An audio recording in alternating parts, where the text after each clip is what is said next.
Indonesia के बाली द्वीप पर जुटे दुनिया के 20 सबसे ताकतवर देशों के बीच भारत का दबदबा बढ़ता जा रहा है। और ये सब संभव हुआ पीएम मोदी की बुद्धि और ताकत के बल पर। ये हम अपने बल पर नहीं बोल रहे, बल्कि विश्व नेताओं के बीच भारत और पीएम मोदी के बढ़ते प्रभाव की झलक साफ देखने को मिल रही है। G20 के नेता एक सुर से जोर देकर कह रहे हैं कि आज का ये दौर युद्ध का नहीं है और हम परमाणु हथियार के इस्तेमाल की धमकी की निंदा करते हैं।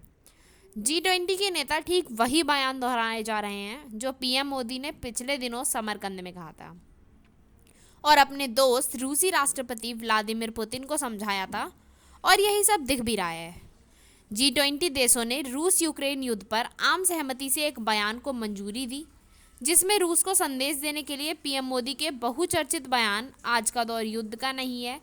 यही नहीं, G20 के इस बयान को आम सहमति दिलाने में भी भारतीय प्रतिनिधि मंडल ने अहम भूमिका निभाई है। ब्रिटिश अखबार फाइनेंशियल टाइम्स ने G20 की ओर से जारी किए जाने वाले प्रस्ताव को लेकर एक खबर छापी और कहा कि ज़्यादातर सदस्य देशों ने यूक्रेन में युद्ध की कड़ी निंदा की है। साथ ही जोर देकर कहा है इसमें दुनिया भर के लोगों को तकलीफ उठानी पड़ रही है। वहीं वैश्विक अर्थव्यवस्था के लिए भी संकट पैदा हो गया है। जानकार की माने तो G20 के इस मसौदे में रूस के परमाणु बम की धमकी से ज़्यादा तीखा बाली से दिया गया संदेश है। और ये बात मोदी जी की जुबान है। भारत के दुश्मन चीनी देश ने भी भारत का समर्थन किया है। रूस के राष्ट्रपति पुतिन इस बैठक में नहीं आए हैं क्योंकि वे जानते थे कि कड़ी आलोचना होगी। हम आपको मोदी जी के बयान की है बाइट सुनाते हैं।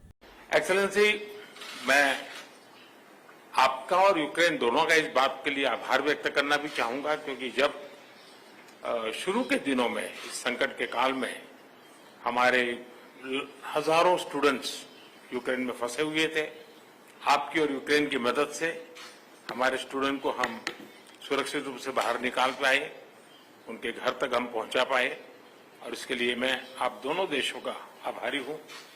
और एक्सेलेंसी, मैं जानता हूं कि आज का युग युद्ध का है नहीं, और हमने फोन पर भी कई बार आपसे इस विषय में बात की है कि डेमोक्रेसी और डिप्लोमेसी और डायलॉग, ये सारी बातें ऐसी हैं कि जो दुनिया को एक स्पर्श करती हैं। आने वाले दिनों में शांति के रास्ते पर हम कैसे बढ़ सके, उसके विषय में जरूर आज हमें चर्चा करने का मौका मिलेगा। आपका व्यू पॉइंट समझने का मुझे भी एक अवसर मिलेगा।